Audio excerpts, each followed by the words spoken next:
If you like the video, make sure to like, subscribe, and comment. For more videos like this, what paranormal activities have you witnessed? I went with my best friend during high school for summer vacation to his grandparents who live in the countryside in Japan. I stayed in his mom's old room, which has a small wall closet. Just above this closet was a smaller closet door, like 1.5 feet tall and about 3 feet wide, just above it. Weird design, but their house is old. The first couple weeks, I was pretty jet lagged and Japan is hot and humid, so I didn't really sleep at night. If my light was off at night though, I always felt uneasy about that small closet space. Something about it just felt darker than the rest of the room. Toward the end of the second week, I started to adjust to the time difference.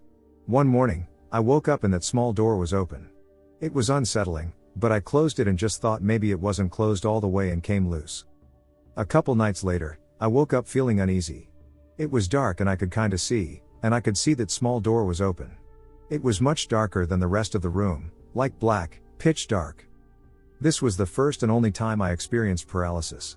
I was too scared to move, say, or do anything. I just felt this darkness coming from there. I don't remember sleeping that night, but I must have because I remember waking up the next morning. I told my friend about it, who said his mom told him about something like that, too. When we got back home, and I talked to his parents, his mom kinda joked with me, "So, I heard you met the ghost." When I was in my later teens, 16 to 18 range, I was staying up all night, probably playing League. My dad was working night shifts and my mom was sleeping across the house. My childhood dog, who was an old little grumpy lady at this point, gets up with the most energy I've ever seen an old dog get. First stood straight up, hackles raised, and she was growling in the meanest tone I've ever heard her growl. My dad wasn't supposed to get home from his shift for 6 hours. I took my headphones off and listened. Boot steps, stomping across the house. Really stomping, the type you do when you're a kid and mad and throwing a fit, but making the noise a grown man would, forcefully kicking the floor with each step. My mom was sleeping across the house. Alone. And someone had just broke in at around 3 a.m. feeling like something was about to hurt me. It was just this awful, knotted dread sitting in my stomach. My dog would often also wake up, hackles raised. There was a bathroom attached to my bedroom that I believe was the source of it. It had the worst energy, I always refused to use it. No matter how many times we changed the bulbs or tried to fix the wiring, the lights always flickered this ugly green color. The shower in it had a sliding door. Sometimes, when I would awaken at night, I would hear the door rattling in its frame, hard. The AC had not kicked on, and the fan was not on. It only ever happened around 3 a.m. I would lie awake, staring at the bathroom door, waiting for it to slide open.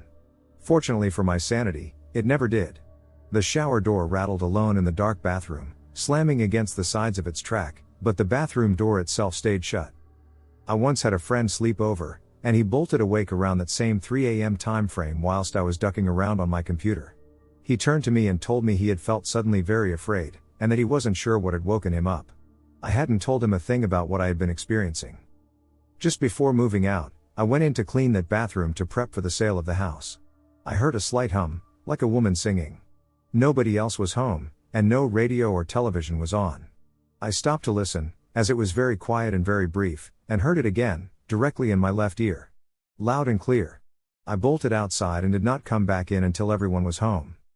My mother would not let me talk to her about it. She would very angrily shut me down whenever I tried to bring it up, loudly shushing me and saying she didn't want to hear it. I think she was afraid of something.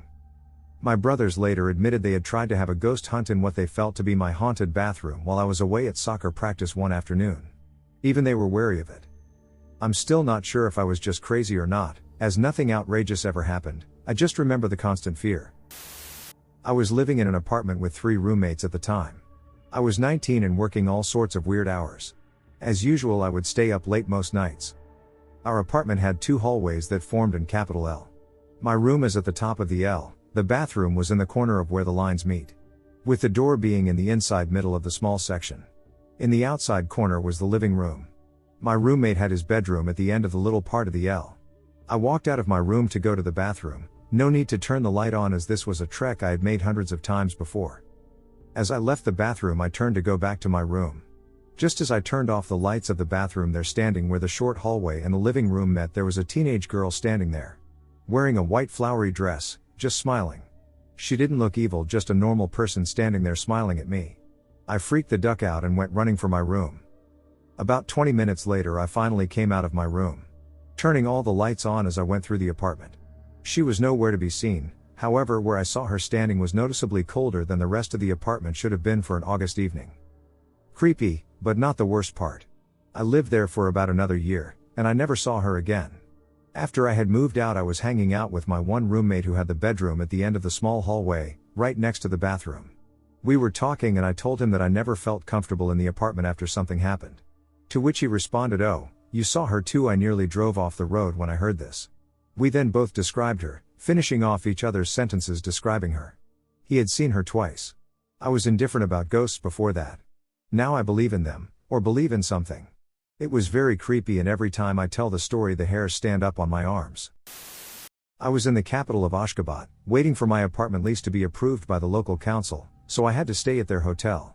For context, Turkmenistan is also one of the toughest countries to get into, and this was post-pandemic, so even their biggest hotel that used to house dignitaries was also empty and dusty. I fell asleep after video calling my boyfriend. I was awoken with my duvet lifted from one edge, bringing half of it diagonally midair and almost wavy, all while hearing chants by a male voice in my left ear in a language I didn't understand. It was so fast and rough. I tried reciting all the prayers, Quranic verses I could. I was born Muslim but I don't practice anymore, and it stopped for a short second, only to begin again with almost a mocking laughter in between the chants. At the same time I could feel my left hand fingers being pulled repeatedly.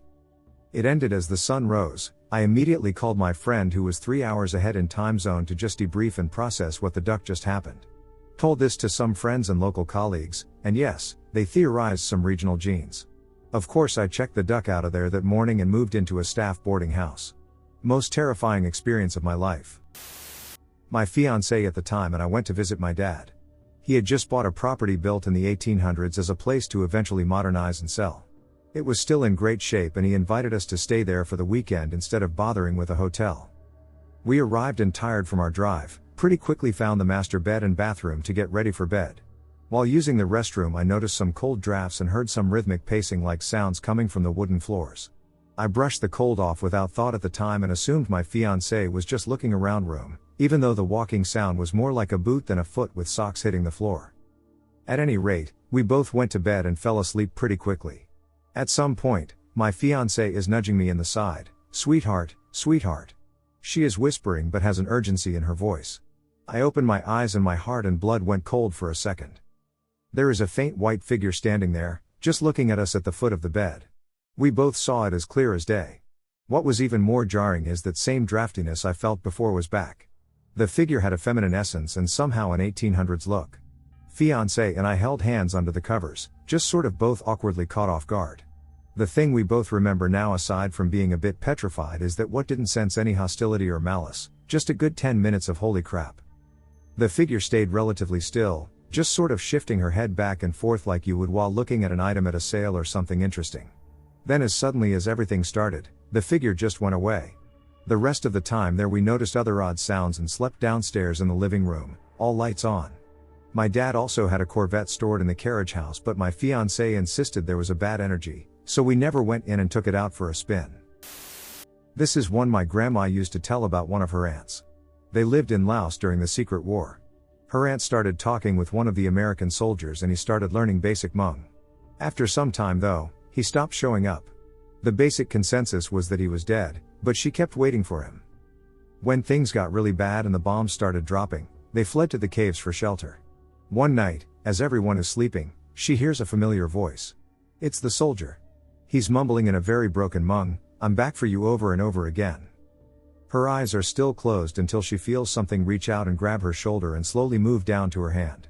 When it reached her hand, she said it wasn't a human hand at all, but like a large animal paw. She briefly opened her eyes to see a dark figure, clearly not human though, standing over her. Then, she heard her aunt get up. Something was said but she couldn't make what it was. The figure then left and the aunt followed. This was still in the middle of the night, mind you. The aunt was never seen again. The story is that the dead soldier came back to take her with him. Or something else imitated him in order to take her. A girl I knew for a few years and was very good friends with passed away in a car accident. A few days later I have a dream that she's standing in the center of the road and I'm barreling towards her. I run into her, but then she appears in the seat beside me. She forces my head toward her abdomen. Where her stomach would be, there's a large mouth. The teeth are made of broken glass and sharp metal. She keeps saying, "Shh, shh." I wake up from the dream and I'm still hearing, "Shh." I look at the foot of my bed and she's standing in my room. She walks through my door and into the hallway. I follow her. She walks down the hallway and vanishes through the front door of the house. I didn't realize at the time, but my dad was on the couch. He asked me if I was okay and asked if the flickering lights are what woke me up. He didn't see her and I never noticed the lights flickering. Me and my older stepsister were lying awake in bed one night listening to people talk downstairs in the dining room/living room area. No one was awake but us. It sounded like a low muttering. We couldn't make out what it was saying. We just tried to convince ourselves that my dad was still awake watching TV or something, even though I knew he'd gone to bed. My dad used to swear that almost every time he'd walk past the staircase leading upstairs, he'd see a blonde girl in a white dress with lilacs on it. The girl had shoulder-length hair that curled a little bit at the ends and brown eyes. She was pale and had no shoes or socks on. I never seen her. One night, I was awake in the living room playing my Nintendo DS after everyone went to sleep. One of the cats, Cookie, was asleep on the back of the couch and had been for a few hours. I felt her move, and when I looked over at her, she was wide awake, staring directly down the hallway toward the front door. No matter how I tried to cover her face, she'd find a way to move around me and keep staring. Eventually, she got up and stood straight as a board at the entry to the hallway. Suddenly, her shoulders raised, her fur fuzzed out, and she hissed and spat at something. Then she took off into the corner of the kitchen and refused to come out. I tried to pull her away, but she swatted at me, so I left her alone. She ended up sleeping in that corner. The kids my step-siblings were friends with wouldn't come into the house unless it was for something quick like using the bathroom or grabbing a snack. None of them would look up at the front window of the house, as all of them had an odd feeling that they'd see something if they looked up. I had that feeling as well, and began making myself paranoid by asking myself things like, what if I seen something? What would I do? Me and my dad were alone at the house one weekend. My stepmother, 2 stepsisters and my half-brother all went to Toronto to visit my stepmother's father.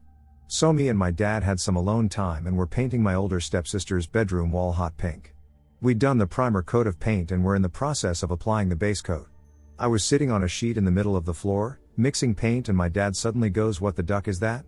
I look up to see an odd-looking face on the wall.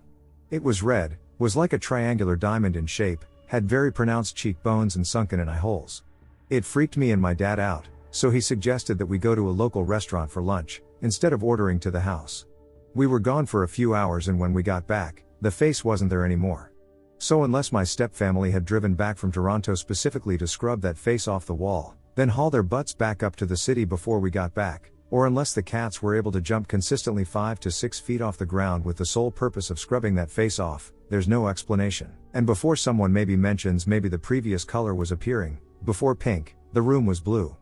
Before blue, the room was new and the wall's first ever coat of paint was white. One day, I was walking down the upstairs hall to the bathroom, and I swear to God I seen a girl sit up in my half-brother's bed and look at me from the corner of my eye. She was small, had bob-cut black hair, and massive round black eyes. After that, I would always cross that hallway with one eye closed so I wouldn't have to risk seeing her again. I was pretty young when I seen her, so I figured that by now, I'd have forgotten about her. But I never did. I can still draw an exact image of what I seen. Camping at a friend's family property with a group of friends. They had a huge dingy shop full of old tools and old furniture that was super creepy. Dirt floor, clown paintings in the loft, not even kidding. We stayed up late drinking by the fire and I was the last one awake. Went to go pee on the side of the shop and stood about 5 feet away looking inside through the window. There was a fluorescent light on and I noticed what looked like a piece of paper or dollar kind of floating around. I thought it was a moth at first, but it was moving in a very flowing figure-8 pattern that was very rhythmic. It reminded me of dangling a carrot. I watched it for maybe 20 seconds, which felt like forever. Then it quickly floated back to the corner of the shop where it was dark. There was also a wood chair near the corner that added to the creepiness. Could have been a moth though. I sat back down by the fire to finish my beer and have a smoke. No one else was awake, so I played Robot Unicorn Attack 2 on my phone for a while. I noticed my friend Mark pop out of his tent to pee, then go back in to go to sleep. I decided sleep sounded good, so I went to my tent and fell asleep. The next morning, we were having breakfast and Mark said, "I saw you guys sitting by the fire super late. How late did you stay up?" I told him I was probably 2 or 3 a.m. Then he said, "Who was up with you?" I told him I was the last man standing. He said, "I got up to pee and saw you on your phone and 2 people over your shoulder watching 18-mile drive." Toward the end of day 2, we had been driving for about 20 hours and had about 2 left. We were in the middle of nowhere at about 2 a.m. when we saw this bright blue light way off in the distance. We thought somebody had been pulled over or something, kinda looked like blue police lights and really bright. The light seemed impossibly far though and took forever for us to come across. When we got to the light, it wasn't a car. There was a woman standing in the middle of a creek with some crazy bright blue light all around her. She was just standing there, in the middle of nowhere, in far northern Minnesota. It was the most bizarre thing I had ever seen. The light seemed to be emanating from her. It freaked us out, so we just hurried away. We didn't talk about it the rest of the trip and eventually lost contact. I messaged him about it a couple of years back because it had always stuck with me and wanted to make sure it wasn't a dream. Turns out he remembered the same thing and said he wished he forgot. I looked into it further and turns out a flood had washed away a small town a bunch of years ago and resulted in many people dying. We're not the only ones to see what we saw that night. I went to a supposed haunted location. It used to be a Catholic school in WV. I was with my ex-boyfriend at the time. I got really bad vibes. I couldn't stand to be there. I even threw up. My ex, unbeknownst to me, picked up a brick. The place had burned down. When we got back home, he gave me the brick. He was a skeptic, and said he thought I'd love it. He put it on top of the entertainment center. One night, we were watching an episode of X-Files on DVD. Damn thing threw itself across the room. Hit the wall. Damaged it. I was scared to death, and so was my ex. He took the brick, and there was a creek behind our apartment. He threw it in the creek. We figured that was the end of it, and went about our lives. We went to work a few days later. The brick was on the patio. At that point, my ex was visibly worried. He put it in his truck bed and drove several hours to return it to the rightful place. He was never a skeptic again. I dated this girl years ago. We'd normally hang at her place. We had a couple paranormal experiences together there. Small things at first, maybe something falling of a shelf or you'd hear a ball rolling in the room upstairs. One night I was helping them paint a stairway. The TV was playing in the bedroom at the top of the stairs. It was one of those chunky old TVs, mounted on a swivel arm in the corner of the room. No one was upstairs. Out of nowhere, the TV changed to loud static. I go up to investigate and see the TV was turned basically 90 degrees, now facing the adjacent wall. Maybe the mount was loose? It seemed pretty sturdy and the TV was heavy. Not easy to move. But wait, there's more. Her niece and nephew would regularly visit. On more than one occasion, they would come out of their bedroom crying, talking about some man in their room scaring them. They would describe him as being tall and dark, wearing a black trench coat, a top hat, and he had a gun. These kids would even draw him. Freaky, right?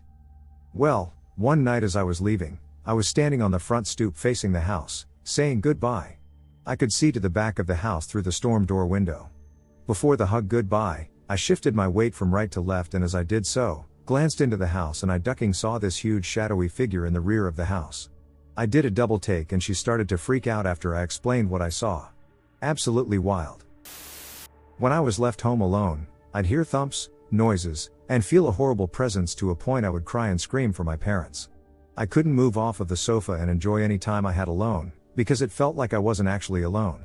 I heard someone crawling on all fours down the stairs, stomping near the pet cages, walking around our bedrooms. It was disgusting, and I'd still have to recover for about half an hour when my family got back each time.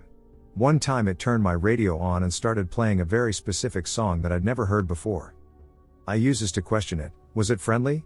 Was it a person, or at least, shaped like one? Was it going to peek around the corner and stare at me?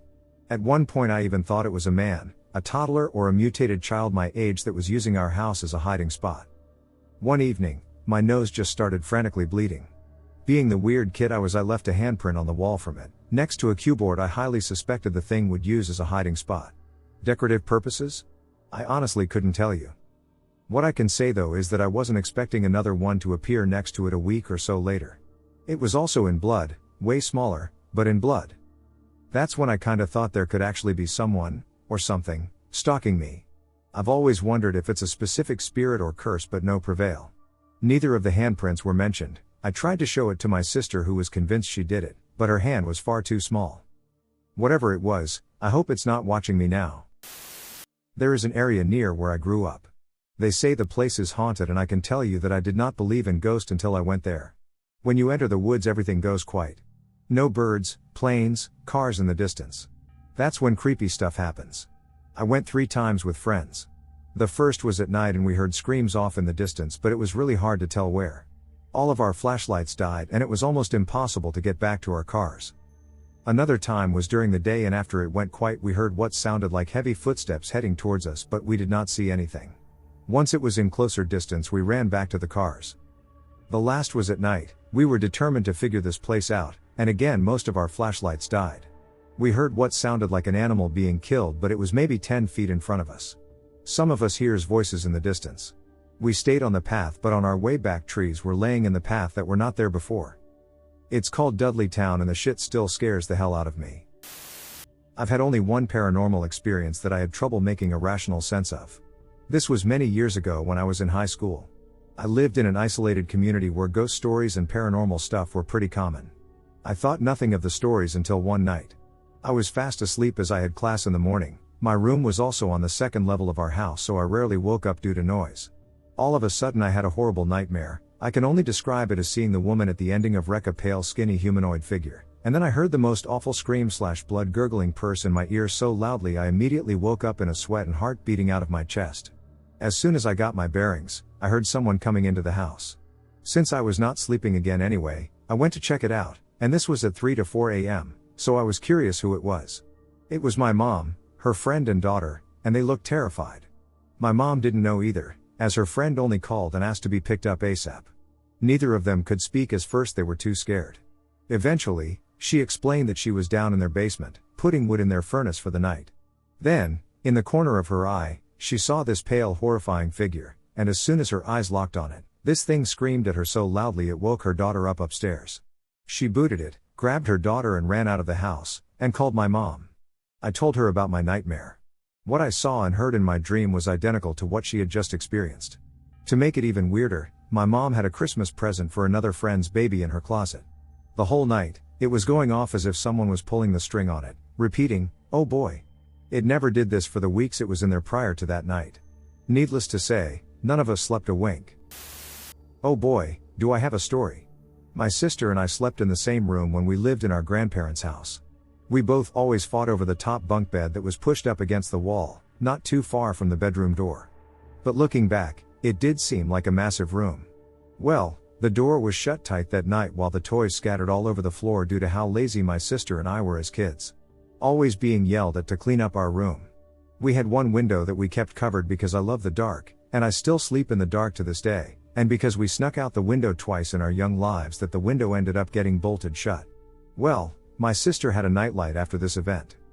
It had to be around 2 close to 3 in the morning. I had the bottom bunk while my sister had the top. She won the battle between who got the top bunk. And our family settled it with one to get the top one week while the other had got it the other week. All 4 of them were annoyed by our constant fighting over the top bunk. I was in somewhat of a deep sleep while she whispered my name over and over. Me being a light sleeper, I woke up grouchy asking what she wanted. The tone in her voice made me pull my covers over my head as she asked me, "Do you see that in the corner?"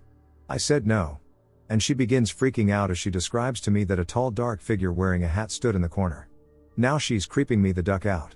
I ask her what it's doing. And with that, I regretted asking. It's just making noises and standing there. Now I pulled my covers over my head fully as she began freaking out even more. It began walking towards her. And with that, she lost it. Yelling for our father as she screamed and cried out. The bedroom door opened as the light to the living room showed nothing but toys and the bunk bed. I took a peek to see what was going on. Only to see my sister climbing down the bunk bed really quickly and out the door, ignoring the fact that she ran all over Legos and dolls that her and I left on the floor. Her crying out in the living room while my father shut the door, leaving me all alone in the dark. My father left me all alone in the dark with a figure in the corner that I couldn't see. Before we moved, she requested the bottom of the bunk for now on. So, my sister and I have bedrooms that are connected through a hallway, and when we were younger, some nights a week, Mom would share the bed with my sister and Dad would sleep with me in my bed. This was because we both regularly had problems sleeping and would otherwise disturb them in their bedroom, which was on the other side of the house. One night, I woke up to the sound of my sister singing la la la la la super loudly. Since I had just woken up, I kept my eyes shut and laid there still trying to sleep despite her singing. Then, I heard my mum wake up and tell her to be quiet. There's silence for a couple minutes before she abruptly starts singing again. This time, in my frustration, I yelled out, "Shut up." This was followed by silence for a couple minutes before the singing starts again. At this point, I sat up in bed ready to march across the hallway to my sister's room and tell her to stop singing, but upon sitting up in bed I realized my sister was asleep right next to me. I was so confused I went to check her room anyway and I found my parents sound asleep. To this day I can't explain what happened. I knew I was awake each time I heard the singing because it was what woke me up and kept me awake. This happened about 8 or so years ago around Thanksgiving at my grandma's house. Everyone was asleep except for me. The only people in the house were my grandparents, my mom, brother and I. No one else. This is key. I was on the computer because I couldn't sleep. I turned on a small TV to watch Adult Swim while I browsed the internet. At around 4:30, I started getting a chill up my spine, and I heard some children laugh. Distinctly the voices of a little girl and boy. I know 'em all by myself, as far as being awake, so I turned to look at the TV and it was in the middle of an Inuyasha fight sequence, so Therese, no way the laughter was coming from that. I checked the computer sound settings and I had every possible output muted, so it wasn't that either. I sat there confused for a few moments while the giggles of the two children were playing in the background. I figured maybe the radio in the kitchen was on. It was digital, so maybe it just came on for some reason or it had a timer. I got up, and I kid you not, as I was walking to the door, with each step, the laughter grew louder. From giggling to guffaws to hard laughter. Once the guffaws started, I started to hear a baby cry as well. What's going through my mind now is, what the duck kind of radio show is this? And I just took 3 steps. Nowhere near the door. I took a few more steps and the laughter turned hysterical, if not maniacal. The baby's cries turned to screams and wails, as if it were in pain. I was trembling and terrified with each step I took to the doorway, but my mind was on autopilot. I needed to get out of there and across the hall to my mom, who surely would help me and notice the weird sounds too. The last couple of steps increased the laughter and crying to an almost deafening decibel. It was like I was at a concert and the speakers were directly in my ears, blasting noise. It was painful and scared the shit out of me. I took all the courage I had, and as soon as I rechecked the doorway I was going to sprint. I started to run, but then something shoved me. I felt these hands and my chest push me back into the room with enough force to throw me off balance. The crying and laughter stopped as soon as I was back in the room. This all happened within 20 to 30 seconds, but it felt like 10 minutes. I was so scared I cried and slept in the tiny armchair before my grandma came in the room and made me sleep in her bed downstairs. As a kid, I grew up in a wildlife refuge in Long Island, Wertheim. Way back, around the Revolution, the Hawkins fam path, no markings, nothing. While looking around and reading the stones, we noticed something strange. It was silent. This is a wildlife refuge. There's animals everywhere. Birds are chirping, deer are running, squirrels are scurrying. Not here. Dead silent. No wind. No traffic. No birds. No animals. Not even a mosquito. It was so quiet you could hear the blood pumping through your head. It's also clear. There's no trees inside the fence. There's no plants. It's covered in leaves, it's clearly untouched, but there's nothing growing. Everything around it looks like it's dying too. Suddenly, a loud crack, and an earth-shaking thump as a tree on the outskirts fell within a few feet of us. That put the creepy level over the top, and we made a run for it. Between the library, town records, refuge records, word of mouth, and the internet, we can't find any mention of this graveyard anywhere. The others are all photographed with full logs of every stone, but this one doesn't even get a footnote. So, my dad was a pilot his entire life, and ended up dying in a plane crash. Not his fault. Actually, I never learned what the cause was. The plane, single engine, went down shortly after takeoff. Ironically enough, his father had also died in a plane crash, when my dad was in his late 20s. A few years ago, to memorialize my dad, I overlaid the words from the poem High Flight onto a photo of his plane, since I had also read the poem at his funeral. The following paragraph, regarding the picture, was written by one of his close friends. I had a wooden plaque on the wall of my hangar office with this poem on it. On several different occasions I found your dad standing there in silence reading my plaque. Each time he would comment about how he loved that poem. My wooden plaque had hung on that wall without being moved for 7 years. I had stopped by the office and was checking my email. The silence in the office was broken by the plaque falling off the wall, hitting the floor and splitting perfectly into 2 pieces. This was approx 1 hour before I received the phone call about the crash. When I heard you recite this poem at your dad's funeral, I got chills.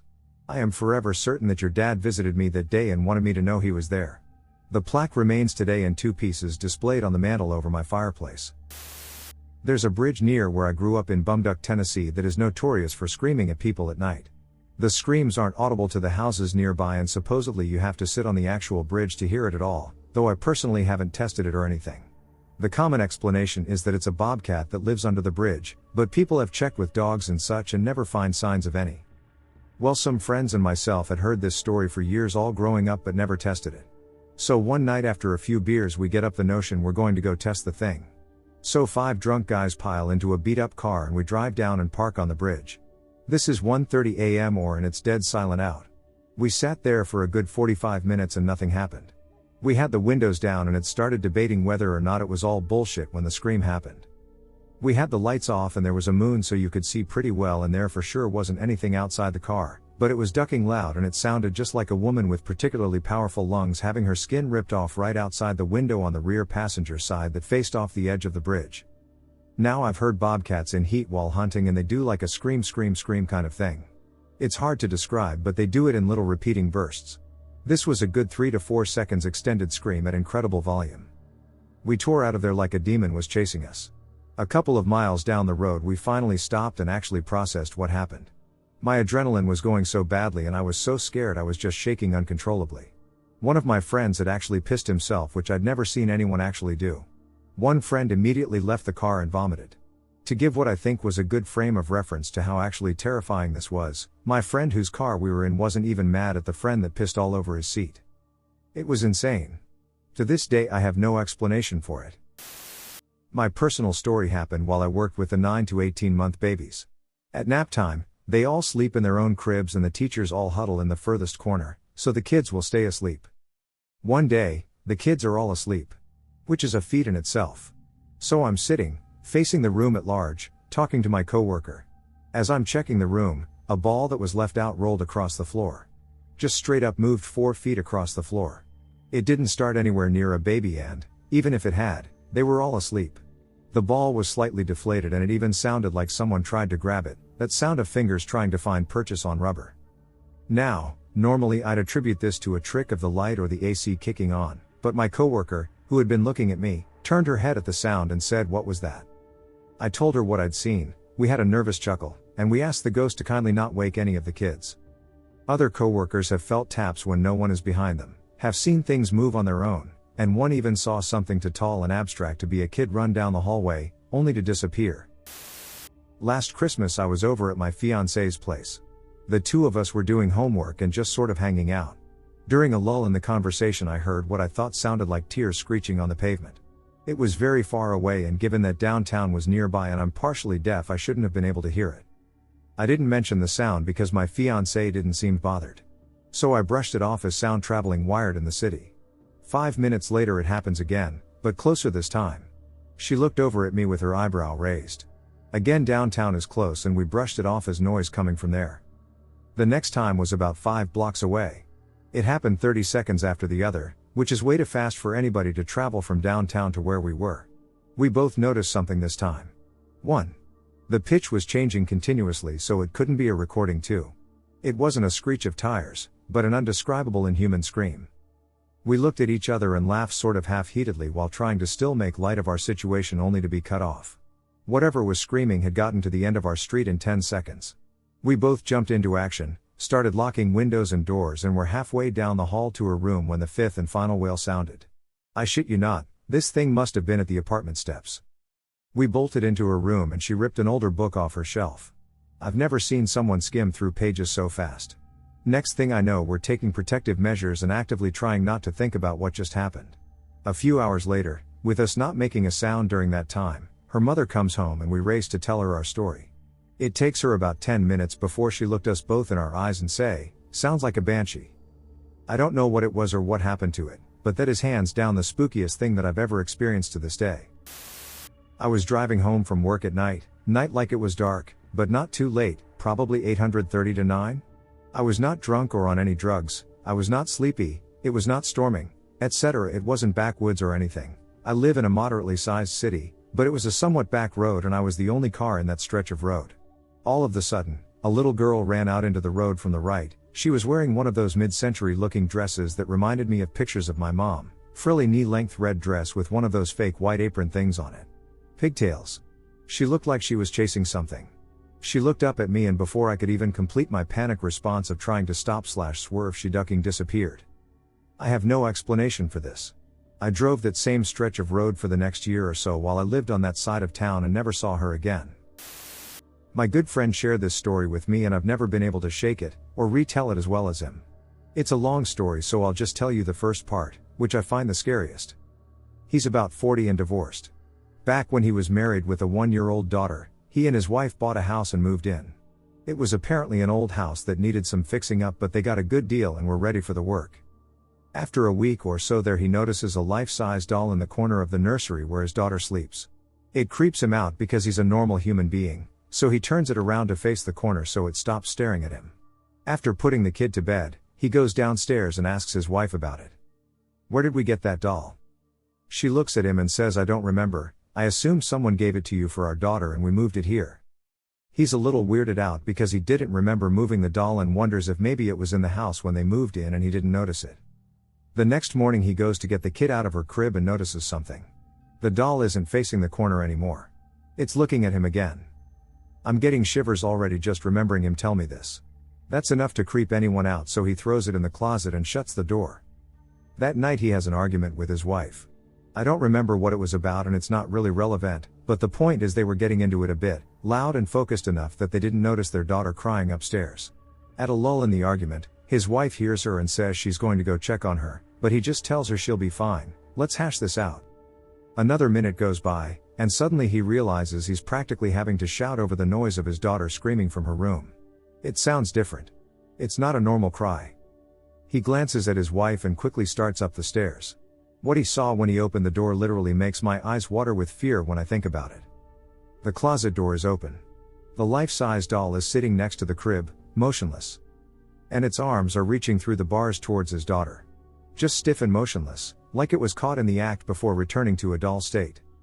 Needless to say, the doll was thrown out and I believe even burned. There's no explanation for that other than something seriously demonic. The story of that house goes on for much longer, but that's all I have time to write at the moment. When I was in high school my parents worked shift work at a hospital, and occasionally that would mean I'd be left at home alone at night with my dog. On this particular night, it was around 10 p.m. My dad had left for work in the afternoon, and my mom was getting ready to leave, so I was going to be alone for a few hours until he came home. My mom was getting ready to leave through the front door when she noticed there was a small pile of t-shirts on the floor near the stairs to the second floor. My dog liked to lie down on them. She said, "Make sure you put these in the laundry hamper," which was upstairs in their bedroom. I said sure, bent down to pick them up and threw them upstairs and they landed in the upstairs hallway, so I could pick it up from there when I went upstairs. I turned around and my mom was saying bye to our dog and giving him a few back rubs before she left. I waved at my mom as she closed the door, then called my dog to come upstairs as I got ready for bed. We walked up the stairs together and when I got to the top I noticed that the laundry wasn't in the hallway. I checked my bedroom, which was right next to where I thought I had thrown them, and it wasn't there either. I walked down the rest of our upstairs hallway and into my parents' room, and there was the laundry sitting in the middle of their floor. With the layout of my parents' house, there's literally no way my throw could have landed as far and into their bedroom, perpendicular to the direction I threw it. And neither me or my dog had touched them after I threw them up. I got serious goosebumps when I saw that, and then reached down to pick up the pile of clothes. When I picked it off the floor, I noticed that underneath the pile was a burn mark on the carpet, slightly larger than a quarter, as if something hot had settled there and made an indent. There was no smoke or smell, and looked like it had been there for a long time. I never saw that burn mark before, and I used to go in there every day to put my own clothes in the hamper. I quickly got ready for bed and tried to go to sleep and not think about what just happened. Still don't have any explanation to that and I think about it every so often. I grew up in a very old house in the UK, I'm talking 1500s old. This house was opposite a really old church, graveyard and war memorial. Paranormal things happened all the time throughout all of my childhood, so much that I would become desensitized to things like footsteps, whispers, doors opening/closing. The small spooky things used to scare me as a child, but as I became a teenager those things would be more of an inconvenience, and instead of fear, I'd feel more annoyed, and thus began the weird passive-aggressive relationship between me and the ghosts of my house. I think that the ghosts loved scaring me, but they couldn't anymore, so they really upped their game. About 3 times a week the lights in the house wouldn't work. 3 different electricians told us that nothing was wrong with our lights. The lights would also miraculously work when the sparkies came. I wasn't a fan of being mugged off by ghosts. They also started waiting for me to walk towards doors and reach for the handles before slamming the doors just before I could open them. This would make me jump, and I could tell they'd enjoy it. So I started kicking doors shut very dramatically before opening them to take away their satisfaction and saying something like "saved you a job." Then they would start moving things on tables in front of me, only when I was alone. Typical. It was always things like glasses and mugs, so I'd be worried about them smashing on the floor, so I'd rush to catch them. I think they'd enjoy watching me lunge for the objects. So I started using only plastic cups, so long, then leaving. I sometimes think about the house and wonder how it's doing with a new family in there. I hope it got some good scares.